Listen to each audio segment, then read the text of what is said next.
note. Okay? You may say, very easy. I don't even have to find my own factors. They tell me the factors. Yeah, it sounds very easy, but examiners like to huddle in a corner and discuss how to make life difficult for students. And not literally, but they like to know what are your common mistakes. And purposely, it's like you go for the tween. They will press the pressure points that hurt the most. Okay? So examiners know our weaknesses. Okay? And what are the weaknesses? Number one, okay?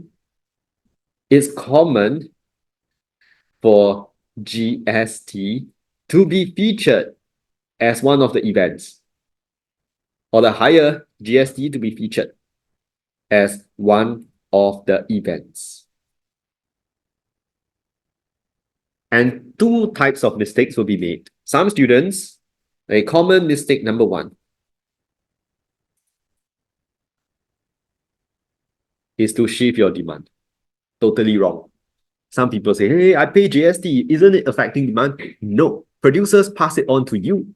That's why NTUC mentioned they're going to absorb the 1% rise in GST.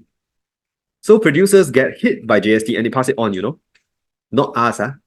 Then you may say, okay, so in that case, it raises my cost of production. I should have a fall in supply. And you draw this. Wrong again. Why? It's an indirect tax, so it shifts in a pivotal way. To be specific, we even call it a special name, ad valorem tax. Very good. This is an ad valorem tax. So just watch out. If they give you this event, you know they're trying to make life difficult, okay? But you also know you got it, right? You got it in you. Okay? This is the first thing they try to tweak. Okay? Second, I know the factors like taste and preference, okay? Change in technology. We've been hoping for them to come up, right? But increasingly, they like to test you on a factor market. Common for factor market to be tested. What is a factor market? It's an FOP. Okay. A factor market is a factor of production. This was in the test that I said also. Sorry. Let me just take this away. Okay. Winters is a change in taste and preference for heaters, right? To stay warm is higher derived demand. A lot of students ignore this thing in the notes when they see derived demand. Okay, now it's time to know that it should be featured. For electricity to power the appliances. Okay? And of course, recently, I see it also. So FOP, the final market,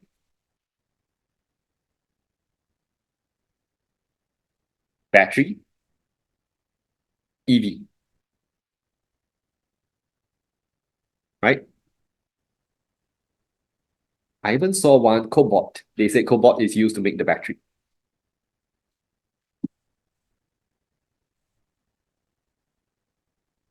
This was, I think, Nanyang JC or NJC's prelim question from last year.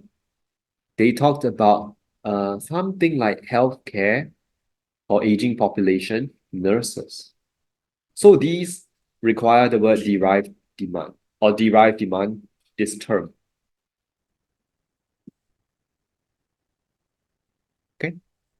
Usually I talk about this, and then some students will be confused. What is the difference between complement and FOP? Have you ever wondered? Oh, okay. Complement and FOP. Car and petrol. What's the relationship? Complement or FOP? Complements. Exactly. They are complements. Car, journey, petrol, FOP. Correct. Can you see the difference? I just add in the word journey, the market for private car journeys. Then this becomes an FOP. Or car and tires. Small than FOP, car and tire replacements. Complements. So this is again something you might need to watch. And you might be wondering, okay, is there a certain formula to getting it? So if good A is part of good B, if it's part of it, then it cannot be a complementary relationship. You don't take up the steering wheel and say, hey, it's a complement to a car. Have you ever bought a car without a steering wheel? No. Likewise, you don't buy a car that comes without tires. Okay? But you definitely can buy a car without petrol in the tank. But you cannot make a car journey without petrol. So the idea is it part of the original good? Tennis balls, tennis rackets, PlayStation console, PlayStation games, they are all complements. So don't anyhow, electricity is a complement to your appliance. No, it's not.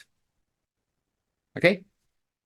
So these are things that need to be ironed out. Usually, we go through an exam, a test, then we find, oh, we made this mistake. But hopefully, by escalating them for your attention, this is clear.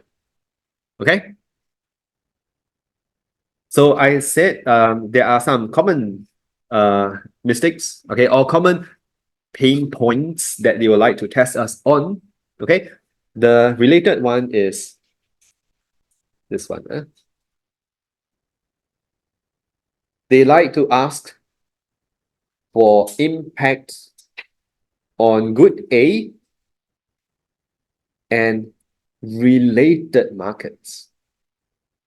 Have you all seen questions like this? When they don't tell you the secondary market or the third market, you're supposed to find it yourself. Huh? So related markets, do you know there are 5 ways in which markets can be related? 5 ways. Okay, this is the last point already, okay? I promise you, last point before we take a break. 5 ways in which market can be related. First, they can be related through demand. Substitute, complement. Okay? Second, they can be related through supply. Joint supply, under which you don't really have many examples, maybe just beef and leather, okay? And competitive supply.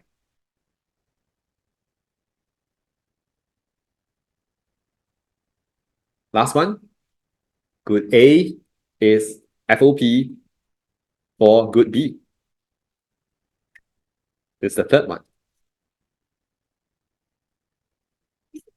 Yes. Supply and joint. Yes. As in this one and this one? Yeah. Okay, so when we say joint supply, it is more of a good being a byproduct of the other one. Maybe, I don't know, coconut milk and the coconut husk can be used to make something, a broom, okay? So when you have that, then both products come out together. So usually they give the example of the